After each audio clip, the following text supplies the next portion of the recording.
She traveled thousands of miles to marry a man she had never met, only to find him lying dead in a wooden box on the day she arrived.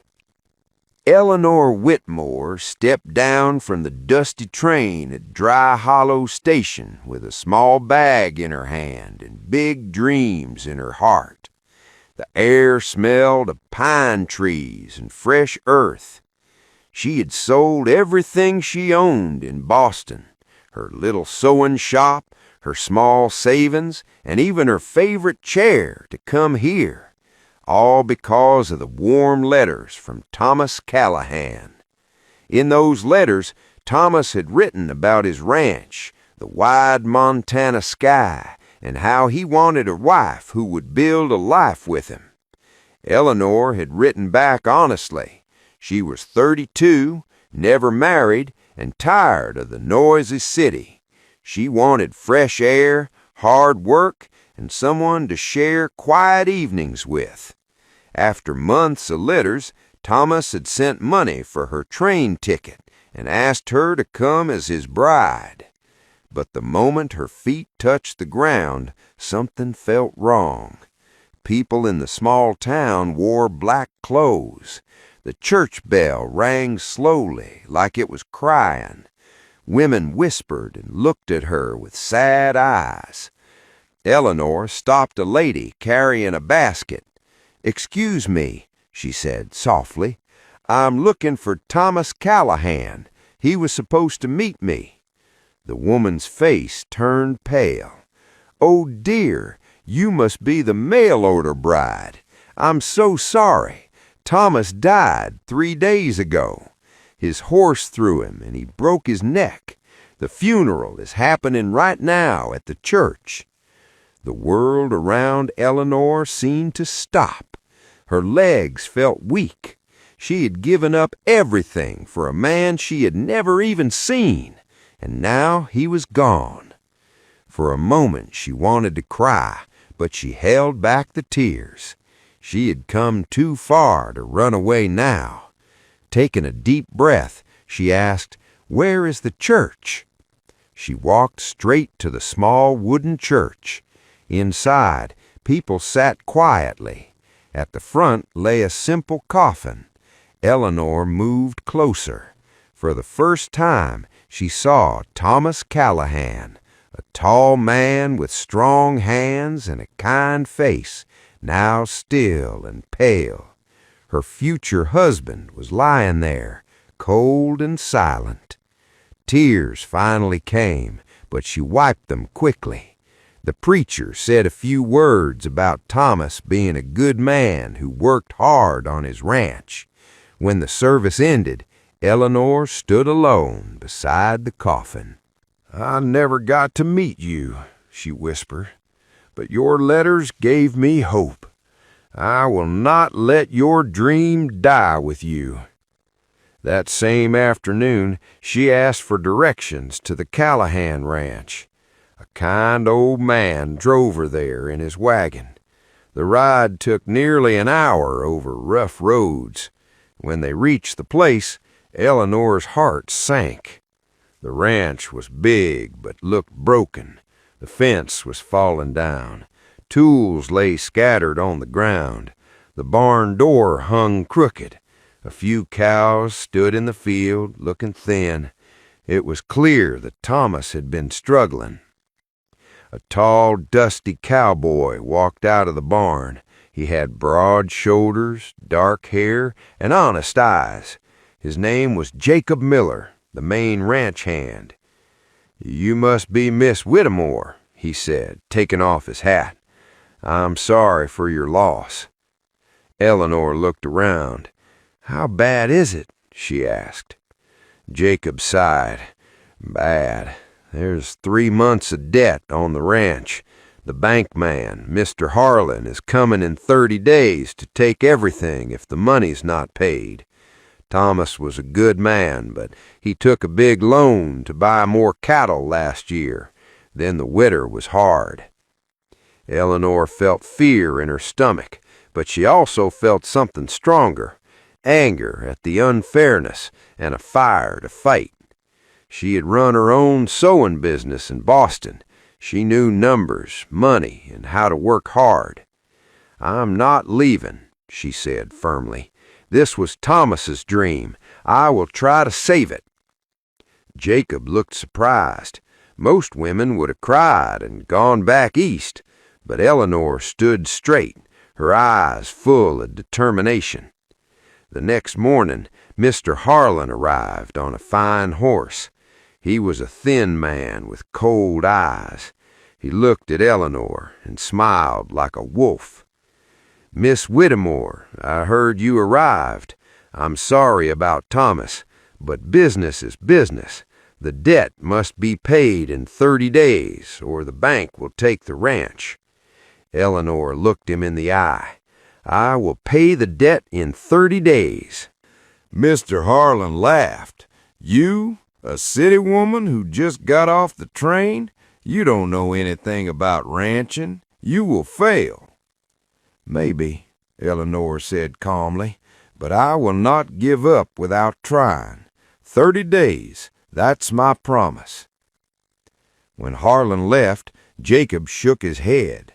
"Ma'am, with respect, this is not sewing dresses. This is cattle, horses, weather, and hard land." Eleanor turned to him. "Then teach me, Jacob. Teach me everything. I am not afraid of hard work." And so the real journey began. The first week was terrible. Eleanor woke up at sunrise. She wore simple clothes and old boots she found in the house. Jacob taught her how to feed the chickens, milk the cow, and mend the fence.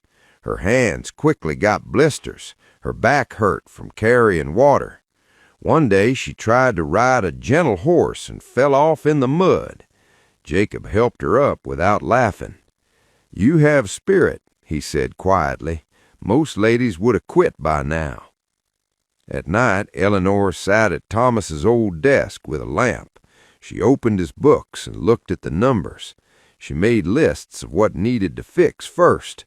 She wrote letters to old customers in Boston, asking if they wanted handmade quilts or clothes from Montana wool. She even drew simple designs. Jacob watched her with growing respect. He saw that she was not just dreaming, she was planning like a businesswoman. In the second week, things got harder. A storm came and damaged part of the roof. 2 cows got sick. Eleanor worked from morning till night. She learned to cook simple meals for the few ranch hands. She listened when Jacob told stories about Thomas, how he laughed, how he dreamed of a big family one day. Slowly, Eleanor started to feel the ranch in her bones. The wide sky, the smell of grass, the sound of horses. It was hard, but it felt alive.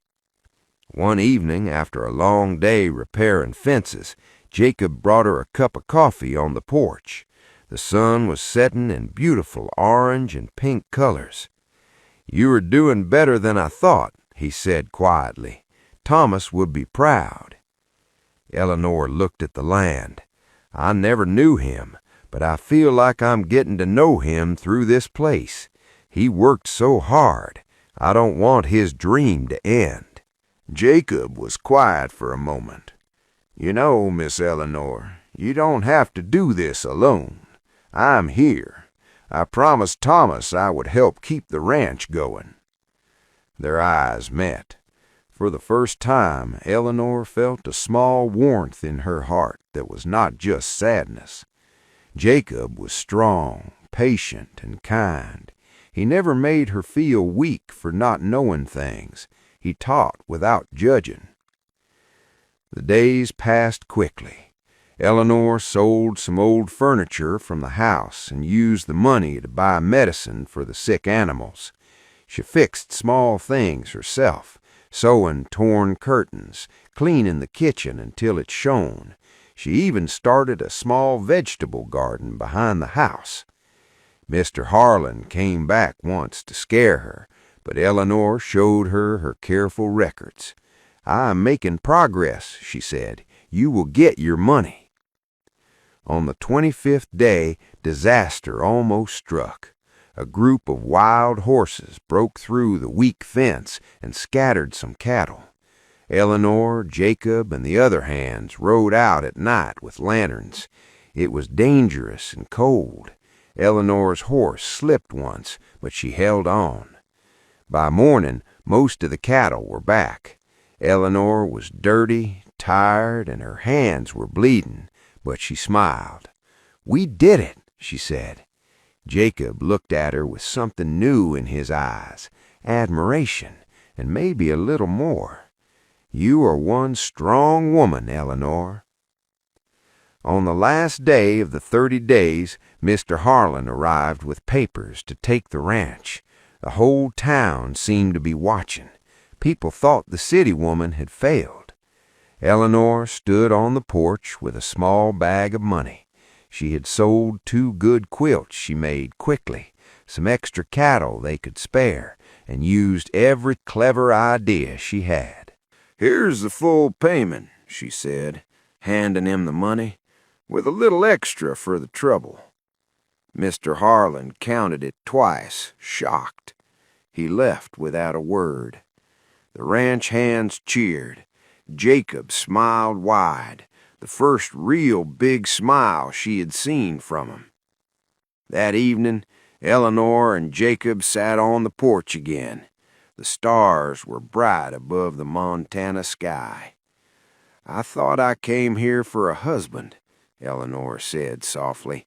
"Instead, I found a broken dream, and then I found myself." Jacob looked at her. "Thomas brought you here for a reason, maybe not the way we expected, but you saved his ranch, and, well, you brought life back to this place, and to me." Eleanor felt her cheeks grow warm. "Jacob, I don't know what the future holds, but I know I want to stay. I want to build something here." He took her hand gently. "Then we will build it together, one day at a time, if you will have me." Eleanor smiled through happy tears. She had arrived as a stranger, become a widow the same day, and now she was becoming the strong owner of Callahan Ranch, with a good man by her side who respected her strength. Thomas Callahan's dream had not died. It had found new life in the hands of a brave woman from Boston. And under the big Montana sky, a new love story was just beginning. Thank you for riding along on this story. Drop your location and time one more time if you'd like. And if it touched you, like, send some stars, follow, and share it with someone who needs to hear it. See you in the next tale.